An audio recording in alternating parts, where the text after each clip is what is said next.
ಶಿಕ್ಷಕರು ಹೇಳ್ತಾ ಇರ್ತಾರೆ, 1ರಿಂದ 1ನ್ನ ಭಾಗಿಸಿದ್ರೆ 1, 3ರಿಂದ 3ನ್ನ ಭಾಗಿಸಿದ್ರೆ 1. ಅದೇ ತರ 100 ಮಾವಿನ ಹಣ್ಣಿದೆ, 100 ಮಕ್ಕಳಿಗೆ ಹಂಚಬೇಕು ಅಂತ ಅಂದಾಗ ಪ್ರತಿಯೊಬ್ಬ ಮಗುಗೂ ಎಷ್ಟೆಷ್ಟು ಹಣ್ಣು ಬರುತ್ತೆ ಅಂತ ಪ್ರಶ್ನೆ ಕೇಳ್ತಾರೆ. ಆಗ ಎಲ್ಲರೂ ಹೇಳೋದು, ಸೊ 100ರಿಂದ 100ನ್ನ ಭಾಗಿಸಿದ್ರೆ 1, ಪ್ರತಿ ಮಗುಗೂ ಸಹ ಒಂದೊಂದು ಹಣ್ಣು ಬರುತ್ತೆ ಅಂತ. ಹೌದು, ಕರೆಕ್ಟ್ ಅಂತ ಟೀಚರ್ ಹೇಳ್ತಾರೆ. ಆಗ ಇವರು ಸುಮ್ಮನೆ ಇರಲ್ಲ, ಕೇಳ್ತಾರೆ, ಸರ್ ಹಾಗಿದ್ರೆ ಮೇಲೆ ಅದೇ ಸಂಖ್ಯೆ ತಗೊಂಡು ಕೆಳಗಡೆ ಅದೇ ಸಂಖ್ಯೆಯಿಂದ ಭಾಗಿಸಿದ್ರೆ 1 ಬರುತ್ತೆ, ಹಾಗಿದ್ರೆ 0ಯಿಂದ ಭಾಗಿಸಿದ್ರು 1 ಬರುತ್ತಾ ಅಂತ. ಆಗ ಟೀಚರ್ ಗಲಾಟೆ ಪ್ರಶ್ನೆ ಕೇಳ್ತೀಯಾ ಅಂತ ಬೈತಾರೆ. ಅದಕ್ಕೆ 0ಗೆ ನಾವು ಬೆಲೆ ಇಲ್ಲ ಅಂತ ಹೇಳ್ತೀವಿ, ಹಾಗಾಗಿ ನೀವು ಕೇಳಿರೋ ಪ್ರಶ್ನೆನೇ ತಪ್ಪು ಅಂತ. ನೀವು 0 ಬಗ್ಗೆ ನಿಮಗೆ ಮಹತ್ವನೇ ಗೊತ್ತಿಲ್ಲ. ಯಾಕೆ ಅಂದ್ರೆ ಹಿಂದೆಗಡೆ ಬರೀತಾ ಹೋದ್ರೆ 0ಗೆ ಬೆಲೆ ಇಲ್ಲ, ಆದ್ರೆ ಮುಂದೆಗಡೆಗೆ 1 ಪಕ್ಕ 0 ಹಾಕಿದ್ರೆ ಎಷ್ಟಾಯ್ತು?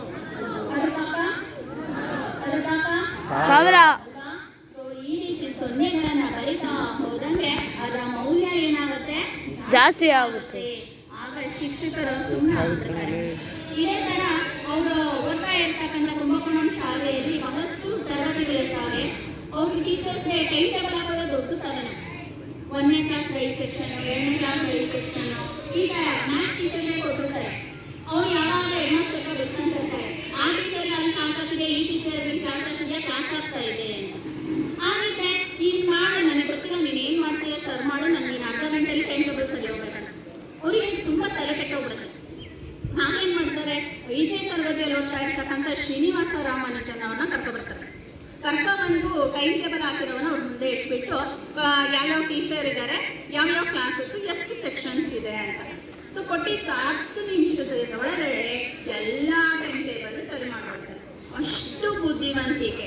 5ನೇ ಕ್ಲಾಸಿಗೆ 12 ಸೆಕ್ಷನಿಗೆ ಟೈಮ್ ಟೇಬಲ್ ಹಾಕಿದ್ದಾರೆ ಅಂತಂದ್ರೆ ಅವರ ಬುದ್ಧಿವಂತಿಕೆನ ನಾವು ಪ್ರಶ್ನೆ ಮಾಡುವಂತೆ ಇಲ್ಲ. ಅವರ ಒಂದು ಬುದ್ಧಿಮತ್ತದ ಒಂದು ಜ್ಞಾನಕ್ಕೆ ಒಂದು ಐಕ್ಯೂ ಅಂತ ಕರಿತೀವಿ ನಾವು ಇಂಗ್ಲಿಷಲ್ಲಿ.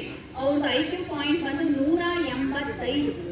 185 ಐಕ್ಯೂ ಪಾಯಿಂಟನ್ನ ನಮ್ದೆಲ್ಲ 10 ಕೂಡ ದಾಟಲ್ಲ, ನಮ್ಮ ಯಾರವು 10 ಕೂಡ ದಾಟಲ್ಲ ಅಂತ ಒಂದು ಬುದ್ಧಿಮತ್ತೆ ಶ್ರೀನಿವಾಸ ರಾಮಾನುಜನ್ಗೆ ಹೊಂದಿರ್ತಕ್ಕಂಥದ್ದು. ಚಿಕ್ಕ ವಯಸ್ಸಿನಲ್ಲಿ ಇದೇ ರೀತಿ ಹೋಗ್ತಾ ಇರ್ತಾರೆ. ಒಂದಿನ ದೇವಸ್ಥಾನದ ಒಂದು ಇದನ್ನ ಹೇಳ್ತೀನಿ. ಅವರು ಅವತ್ತೇನೋ ಪೂಜೆ ಮಾಡಿರ್ತಾರೆ, ಜನ ಜಾಸ್ತಿ ಸೇರಿರ್ತಾರೆ. ಅವ್ರ ಹತ್ರ ಒಂದು ಕೊಳಗದಲ್ಲಿ ಕಡಲೆ ಇರುತ್ತೆ, ಮತ್ತೆ ಒಂದು ಚಿಕ್ಕ ಬಟ್ಲಲ್ಲಿ ಕಾಳು ಹಾಕಿ ಕೊಡ್ತಾ ಇದ್ದಾರೆ.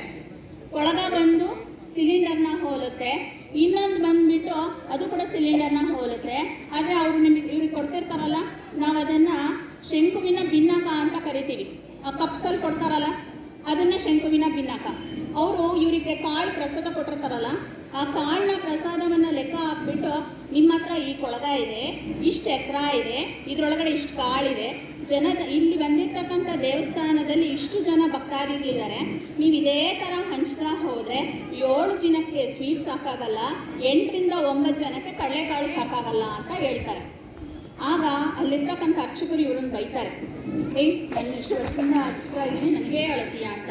ನಾನು ಹಿಂಗೆ ಹಂಚ್ತೀನಿ, ಅವನು ಹೇಳ್ತಾನೆ ಕಡಿಮೆ ಪ್ರಮಾಣದಲ್ಲಿ ಹಂಚಿ ಅಂತ. ಆದರೆ ಅವ್ರು ಕೇಳಲ್ಲ, ಅದೇ ಪ್ರಮಾಣದಲ್ಲಿ ಹಂಚ್ತಾ ಹೋಗ್ತಾರೆ. ಆದರೆ ಕೊನೆಗೆ ಏನಾಯಿತು, ಅವ್ರು ಹೇಳಿದ ಲೆಕ್ಕದ ಪ್ರಕಾರ 8ರಿಂದ 9 ಜನಕ್ಕೆ ಕಡಲೆ ಪ್ರಸಾದ ಸಿಕ್ಕಲ್ಲ, 6ರಿಂದ 7 ಜನಕ್ಕೆ ಕೊಬ್ಬರಿ ಮಿಠಾಯಿ ಸಿಕ್ಕಲ್ಲ. ಆವಾಗ ಅಲ್ಲಿರ್ತಕ್ಕಂಥವ್ರೆಲ್ಲರೂ ಸಹ ಆಶ್ಚರ್ಯ ಪಡ್ತಾರೆ, ಹೇಗೆ ಈ ರೀತಿಯಾಗಿ ಲೆಕ್ಕಗಳನ್ನು ಹಾಕ್ಲಿಕ್ಕೆ ಸಾಧ್ಯ ಅಂತ. ಅವ್ರ ಅಮ್ಮನೂ ಅಷ್ಟೇ ಶ್ರೀನಿವಾಸ ರಾಮಾನುಜನ್ ಜೊತೆ ಮಾತಾಡ್ತಾ ಪ್ರಶ್ನೆಗಳನ್ನ ಕೇಳ್ತಕ್ಕಂಥದ್ದು. ಲಾಸ್ಟ್ ಇಯರ್ ಸಹ ನಾನು ಇದನ್ನು ಹೇಳಿದ್ದೆ, ಹೌದಲ್ಲ. ಆದರೆ ಒಂದು ಕೆರೆ ಇರುತ್ತೆ, ಒಂದು ದಿನದ 1 ತಾವರೆ ಹೂವು ಬಿಟ್ಟರೆ 2ನೇ ದಿನ 2 ತಾವರೆ ಹೂವು, 3ನೇ ದಿನಕ್ಕೆ 4 ಆಗುತ್ತೆ. ಇದೇ ಥರ ಇದೇನಾಗುತ್ತೆ, ಡಬಲ್ ಆಗ್ತಾ ಹೋಗುತ್ತೆ. ಒಂದು ದಿನ ಏನಾಗಿದೆ, ಅರ್ಧ ಒಂದು ಕೆರೆ ತುಂಬಿಟ್ಟಿದೆ. ಹಾಗಿದ್ರೆ ಕೆರೆ ಫುಲ್ಲು ತಾವರೆ ಹೂವು ಬಿಡಬೇಕಂದ್ರೆ ಎಷ್ಟು ದಿನ ಬೇಕಾಗುತ್ತೆ? ಒಂದೇ ದಿನದಲ್ಲಿ ಅದು ಸಂಪೂರ್ಣವಾಗಿ ಅದು ಕೆರೆ ಫುಲ್ಲು ತಾವರೆ ಹೂವು ತುಂಬಿಡುತ್ತೆ. ಸೊ ಈ ರೀತಿಯಾಗಿರ್ತಕ್ಕಂಥ ಪ್ರಶ್ನೆಗಳು ಮತ್ತಷ್ಟು ಅವರಿಗೆ ಗಣಿತದ ಬಗ್ಗೆ ಆಸಕ್ತಿಯನ್ನು ಹುಟ್ಟಾಕ್ತಿತ್ತು. ಒಂದಿನ ಇವ್ರು ಸಂಜೆಯಲ್ಲಿ ಹೊರಗಡೆ ಕೂತಿರ್ತಾರೆ, ಅವ್ರ ಪಾಡ್ಗವರು ಬರ್ಕೊಂಡು ಕೂತಿರ್ತಾರೆ. ಅವ್ರ ಮನೆ ಮೇಲ್ಗಡೆ ಕಾಲೇಜು ಮಕ್ಕಳು ಇರ್ತಕ್ಕಂಥ ಪ್ರಮೇಯ ಒಂದು ಅರ್ಥ ಆಗಲ್ಲ. ಶ್ರೀನಿವಾಸ ರಾಮಾನುಜನು ನಿಮ್ಮ ಪುಸ್ತಕ ಕೊಡ್ರಿ ಅಂತ ಹೇಳ್ತಾರೆ.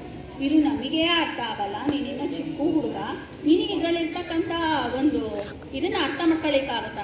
ಇಲ್ಲ